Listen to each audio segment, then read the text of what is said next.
In September 81, the CIA head office was informed that the Contras were going to start smuggling narcotics into the USA in order to finance their operations against the Sandinista government, having already one successful trial run.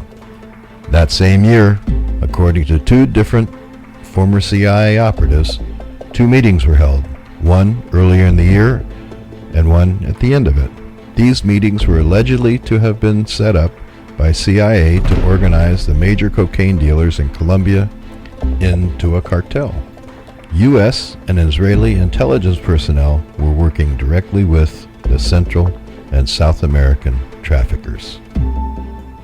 In the first meeting, 20 of the largest Colombian traffickers attended, and in the second meeting, it was attended by closer to 200. The main source of the cartel's cocaine was to be Bolivia, and the main customer base to be the American people. Once the logistics of the cartel had been agreed, there was a small matter of security. Each member that agreed to join the Medellin cartel paid an annual membership fee of $35,000 to bankroll a paramilitary security force. Muerte de los secuestradores, death to the kidnappers, or MAS, was established at these meetings. MAS was a Colombian death squad bolstered with Israeli and British mercenaries, bankrolled with cocaine trafficking profits, and tasked with assassinating left-wing politicians, trade unionists, activists, guerrillas, organized peasants, and anyone trying to undermine the Colombian cocaine trade. Now, you all know and you all have heard about the kidnappings and death of missionaries and teachers in those zones. The problem was the missionaries and teachers would tell their students if there's something going on, if they see some drug trade going on, report it to the police. Thus, they wrote their own death sentence. Jumping back to California, Norwin Meneses had been given the job of Bermudez' intelligence and security advisor, with some suggesting that he was at that stage already recruiting fighters for the Contras. Blandon would later claim by the end of '81 the Meneses organization had already trafficked 900 kilos of cocaine into the U.S., earning in the region of $54 million. In December, Reagan sent his DCI to inform Congress that he had approved an intelligence finding on Nicaragua. The presidential approval and the informing of Congress meant that the CIA was from that point on officially in charge of the Contras, strategy, tactics, recruitment, logistics, supplies, funding, and they could not be charged with any crimes, nor could they actually be investigated for any crimes. In 1982, a FBI report came across the wires that stated that Meneses had a reputation in Nicaragua as being a hitman. That same year, his nephew was negotiating with the National Military Police of Honduras to purchase 10 to 20 kilos per month of seized cocaine to traffic into the States.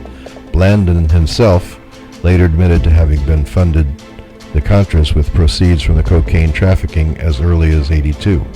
It was around that time that Ronald J. Lister appeared to be working with Blandon. Lister spent the next 7 years helping Blandon with logistics and weapons. The CIA later denied having any knowledge of or relationship with Mr. Lister. However, recently released documents show that William Earl Nelson,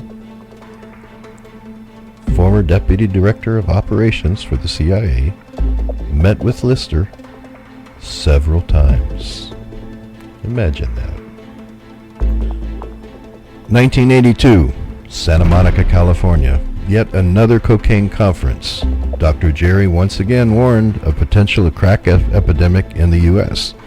He said that trivializing its use was dangerous. How nothing they had done had stopped 50 to 80% relapse rates once people were hooked, and how doing nothing would be like unleashing a plague.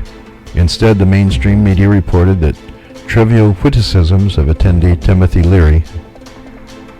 Meanwhile, in Los Angeles, Blandon had found Freeway Ricky Ross, who was already turning cocaine into smokable crack. Blandon went from trafficking and distributing 1 to 2 kilo packages to multi-million-dollar loads that wouldn't fit into a wheelbarrow, but would fit into a big white cooler. And in Miami, the newly formed Medellin cartel were shipping unheard-of quantities through the Bahamas using special go-fast boats and planes and radar avoidance techniques. One of those pilots, codenamed Swordfish, worked with the CIA. By 1982, rumors had already started surfacing that one of the biggest South American cocaine production labs in Bolivia was being run by the CIA to help fund off-the-book operations. Those operations were run by now ex-Marine Lieutenant Colonel Oliver North. Apparently, North was using the DEA assets, 2 seafood companies, as fronts for the Contras supply network moving drugs and arms. Then, when Newsweek reported that the U.S. government was officially supporting the Contras, several politicians launched a campaign to stop it. On Christmas Eve '82, the Boland Amendment was passed, stating that U.S. taxpayers would not fund activities intended to overthrow the Nicaraguan government or entice a war between Honduras and Nicaragua. Internal memos showed that the CIA, the White House, the Defense Department, and supporters of the Contras in Congress all knew that there was absolutely no chance that the Contras could overthrow the Sandinista government with or without their support. Therefore, continuing to fund them would breach the terms of Boland. It was business as usual. The case can now be made that in terms of the relationship between the CIA and the Contras and the cocaine business, a lot of senior people in the White House, the military, and the CIA knew about it, profited from it, while it was going on. After Boland, agency money was flooding into the Contras. At exactly the same time, according to some, that the CIA were already using the Ilopango airstrip in El Salvador as a supply base for the Contras and a transit point for U.S.-bound narcotics. Eyewitnesses, me one, at the base claimed that the pilots there were openly talking about the fact that they were flying drugs into the U.S. and cash into Panama, while loading and unloading their illicit cargoes in plain sight of everyone. Then in February 1983, a large cocaine ring in San Francisco was shut down. Amongst the 20 arrests were several Nicaraguans with ties to the Contras leader, Sanchez. While the U.S. media didn't make the connection for 3 years, the Nicaraguan press made it within weeks. It has since been claimed that the DEA knew Blandon and his wife were drug traffickers before the State Department even granted them political asylum.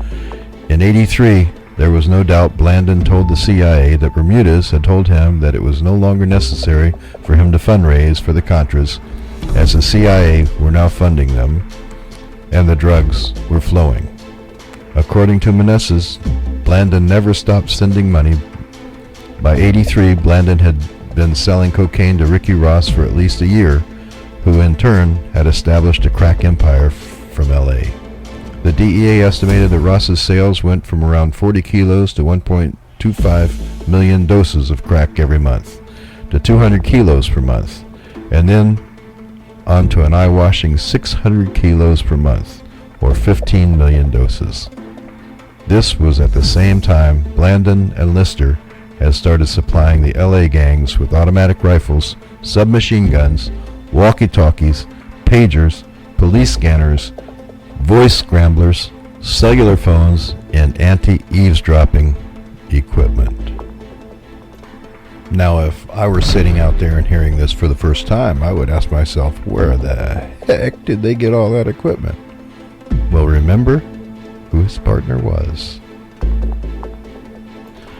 Our Mr. Lister was the ex-deputy director of operations for the Central Intelligence Agency. He had access to anything and everything he needed. He worked directly for the Vice President of the United States of America and interfaced with Colonel Oliver North. And because he owned a private intelligence company, there was no oversight.